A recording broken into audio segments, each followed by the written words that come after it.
أهم شيء الصلاة تكون واضحة. السلام عليكم. تبي سرطان تدفع عليه فلوس؟ عاد الحين بيجونك مدرعمين، عبد الكريم السويدي ينهبل، وش سالفته؟ لا موجود، ومن 10 سنوات تحذر منه حماية المستهلك بأمريكا وإلى بره. النصيحة التي انتشرت مؤخرا بعدم ارتداء هذا النوع من الأحذية كانت نصيحة ذهبية. ولا عادي راح يهاجمني الجنس الناعم وبالخاص، لا هذه إلا النعول، هذه كيوت، هذه بها رائحة حلوة. شوف وش الرائحة الحلوة بعدها سناب. وما تلك الرائحة التي تنبعث من هذه الأحذية إلا دليل على وجود مواد ملوثة بها.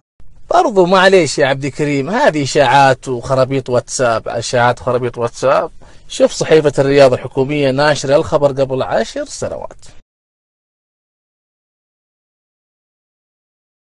وانتم عارفين ان دولة ألمانيا ما تلعب، دولة يسافر لها كل السعوديين للعلاج، سوت فحص على هالنوعية هذه.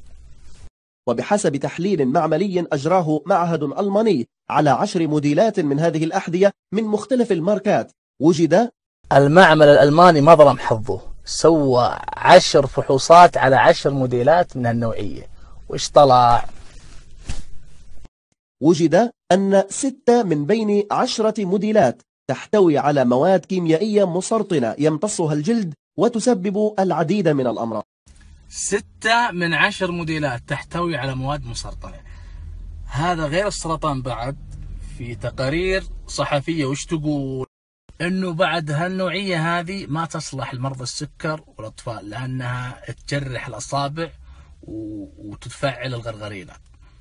اخيرا ولا بيطول عليكم، انشروا هالمقطع، لانه حماية المستهلك عندنا نايمة بالعسل ولا راح تفيدنا، فانتبهوا لارواحكم وانتبهوا للسرطان وحمانا الله وإياكم.